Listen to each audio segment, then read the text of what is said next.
ഈശ്വരാ, രണ്ടെണ്ണത്തിനെ പറ്റി വളർത്തിയ എന്റെ അമ്മയെ സമ്മതിക്കണം. ബാക്കിയുള്ളവൻ ഇവിടെ ഒരെണ്ണത്തിനെ മേയ്ക്കാൻ പെടുന്ന പാട്. പേരണ്ടായിരുന്നു തോന്നുന്നു. അപ്പൊ അതെങ്ങനെയാ, കല്യാണം കഴിഞ്ഞ് കൊല്ലം ഒന്ന് തികയുന്നതിന് മുമ്പ് ആളുകൾ അന്വേഷണം തുടങ്ങുകയല്ലേ, വിശേഷമുണ്ടോ എന്ന്. അപ്പൊ തോന്നി ഒരെണ്ണത്തിനെ പറ്റി കാണിച്ചു കൊടുക്കണമെന്ന്. അതിന്റെ ഇടയ്ക്ക് ഒരാടെ രാഹുവും കേതു. അല്ല, ഇതൊക്കെ തികഞ്ഞ് പെറ്റിട്ടോ? ഈശ്വരാ, 8:30 മോളോ സൗമ്യ മോളെ, ഒളിച്ചു കളിക്കണ്ട, നേരം പോയി കേട്ടോ. മോളു, ഈ കുട്ടി ഇതെവിടെ പോയി കിടക്ക? എന്റെ നടു ഒടിഞ്ഞന്. എന്റെ ഈശ്വരാ, ഇതിനെ കൊണ്ട് ഞാൻ തോറ്റു. തൊട്ടിലെ കിടക്കുന്ന പ്രായത്തിൽ തോന്നി ഒന്ന് എഴിഞ്ഞു നടക്കാൻ തുടങ്ങിയ കുറച്ച് ആശ്വാസമാവുന്നു. എഴിഞ്ഞു നടക്കാൻ തുടങ്ങിയപ്പോഴോ കണ്ണി കണ്ടതൊക്കെ എടുത്ത് തൊള്ളയിൽ വെക്കുക, കളിപ്പാട്ടങ്ങൾ വലിച്ചെറിയ, തല്ലിപ്പൊളിക്ക. അപ്പൊ തോന്നി നടക്കാറായ കുറച്ച് സമാധാനം കിട്ടുമല്ലോ എന്ന്.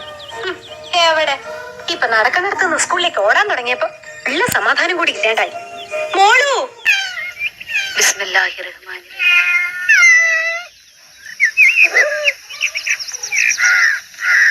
നബിസ്ത, ഓ എന്ത് മന്ത്രമായി ചൊല്ലണേ? ബിസ്മി ചൊല്ലിയതാ. പൂച്ചക്ക് തീറ്റ കൊടുക്കുമ്പോ ബിസ്മി ചൊല്ലി കൊടുക്കണമെന്ന് പറയണേ.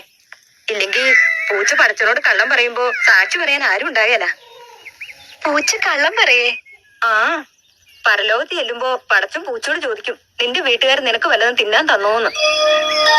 അപ്പൊ പൂച്ച പറയും ഇല്ലാന്ന്. ബിസ്മി ചൊല്ലി കൊടുത്താ അപ്പൊ ബിസ്മി പറയും, കള്ളം പറയാ പടച്ചോനെ, കൂടെ ഞാനും ഉണ്ടായിരുന്നെന്ന്. അപ്പൊ ആരും മോശമില്ല. എന്തേ? ഏയ് ഒന്നുമില്ല. മോൾ ഇവിടെ വന്നോ? അവളിവിടെ ഉണ്ട്. കുളിപ്പിച്ച് നിർത്തിയിട്ട് ഞാൻ ഉടുപ്പ് തേക്കാൻ നിന്നതാ, അപ്പോഴേക്ക് മുങ്ങി. അവളിവിടെ വന്നാ പിന്നെ നെജുമയുടെ ബാപ്പാടെ കാര്യം അറിയാലോ. ദേ 3 ആളും കൂടിയിട്ടുണ്ട്. മോളു, സ്കൂളിൽ പോണ്ടേ? സമയം എത്രയെന്നറിയോ? എത്രയായി? 8:30 കഴിഞ്ഞു. പടച്ചോനെ, ഇവിടെ തുള്ളാട്ടം കണ്ടിരുന്ന സമയം പോയത് അറിഞ്ഞില്ല. വാ. സൗമ്യനെ ഡാൻസ് പഠിപ്പിക്കണം കേട്ടോ. ഒന്നും പഠിക്കാതെ തന്നെ എന്ത് രസമായിട്ട് അവൾ ഓരോന്ന് കാണിക്കണേ. നജ്മ പറഞ്ഞ നേരാ, നല്ല താളബോധമുണ്ട് സൗമ്യക്കുട്ടിക്ക്. നാളെ ഒരു കലാതിലകമാവില്ലെന്ന് ആര് കണ്ടു? ഓളെ പഠിപ്പിക്കണം. ടിവിയിൽ ഓരോന്ന് കാണിക്കണ കണ്ട് ചെയ്യണതാ. ഇവള് കാണിക്കണ കാണുമ്പോ എനിക്കും ആടാൻ കൊതിയാവണ്ട്.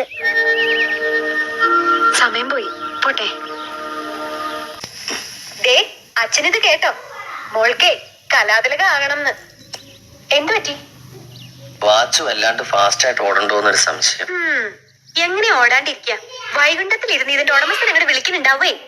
എത്ര നാളായി പറയുന്ന എന്റെ സതുവേട്ടാ, ജാമ്പവാന്റെ കാലത്തുള്ള ഈ ചുണ്ണാമ്പിടപ്പി കളഞ്ഞിട്ട് പുതിയ ഒരെണ്ണം വാങ്ങിക്കാൻ. അതെ, എന്റെ മുത്തശ്ശൻ ജാമ്പവാനാ. പക്ഷെ ജാമ്പവാനും മറന്നില്ല, ചിരഞ്ജീവിയാ, അറിയോ? ഈ വാച്ച് കളയണമെങ്കിൽ ഞാൻ ചാവണം. സമയം പോവാ, നീ പോയി ചോറെടുക്ക്.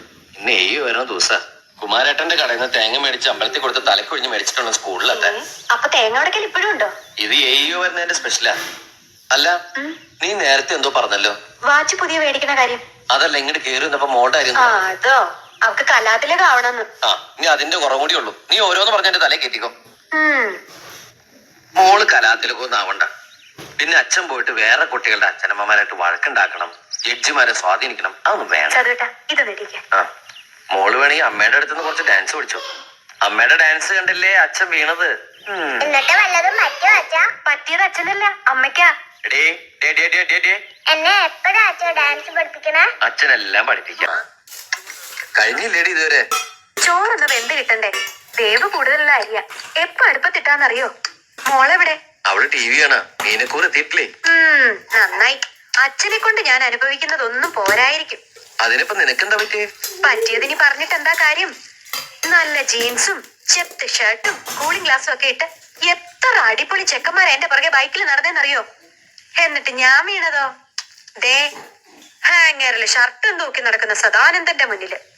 അതെന്താടി നീ അങ്ങനെ പറയണേ? വെറും സുമംഗലെ ഞാൻ സുമംഗലിയാക്കിയില്ലേടി? അത് വല്ല കൂടോത്രം ചെയ്തിട്ടാണ് എനിക്കിപ്പോ സംശയം. കൂടോത്രം നല്ല മോളെ, എന്റെ വാരിയിൽ ഒരു അഡ്വാൻസ് കൊടുത്തിട്ട് ഈശ്വരൻ ഉണ്ടാക്കി വിട്ടതാ ഭൂമിയിലേക്ക് നിന്നെ. മംഗല്യപ്പുറത്ത് 1, 2 അല്ല 9 ആണേ.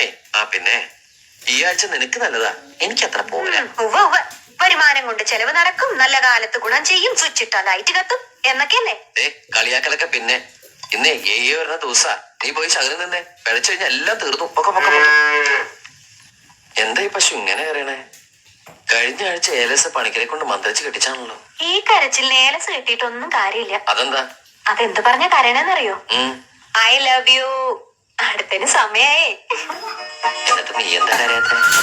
ഞാൻ കരയണൊക്കെ ഉണ്ട്. പക്ഷെ നമ്മുടെ കരച്ചിൽ കേൾക്കേണ്ട ആള് കട്ടില് കണ്ടാ പിന്നെ നബീസ പറഞ്ഞ പോലെ കള്ളാ പടച്ചോനേന്ന് പറഞ്ഞ് കൂർക്കം വലിച്ച് ഒറ്റ കിടപ്പല്ലേ.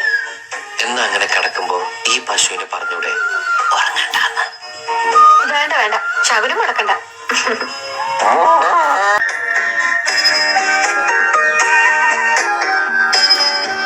സതുട്ടാ വന്നോളൂ.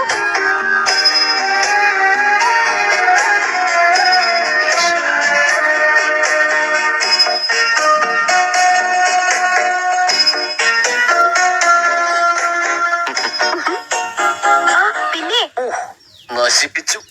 സോറി പിൻവിളി വിളിക്കരുത്. ഞാൻ എത്ര തവണ അയ്യോ, ഞാൻ ഓർത്തില്ല. ഓർത്തില്ല. ഓം നമസ്തുളസി സർവജ്ഞ പുരുഷോത്തമ വല്ലഭ പാഹിമാം സർവ പാപേതി സർവസമ്പത് പ്രദായികേ. അമ്മയെ രക്ഷിക്കണേ. എന്താ? അല്ല, നമ്മുടെ നന്ദിനി പശുവിന്റെ കരച്ചിൽ വീട്ടില് അതിന് വാവെടുക്കാറായി. ആ ഗോപാലേട്ടനോട് ഒന്ന് വരാൻ പറഞ്ഞ. ഗോപാലേട്ടൻ അയാൾ അയ്യേ, പശുവിനെ കുത്തിപ്പിക്കാൻ ബ്ലോക്കിൽ കൊണ്ടുപോവാനാ. രാത് തുടങ്ങുന്നതിന് മുമ്പ് സ്കൂളിലെത്തണം. ദേ ഞാൻ വിളിച്ചത് മനസ്സിൽ. അയ്യോ സോറി. സർവജ്ഞ പുരുഷോത്തമ വല്ലഭ പാഹിമാം സർവ പാപേതി സർവസമ്പത് പ്രദായികേ.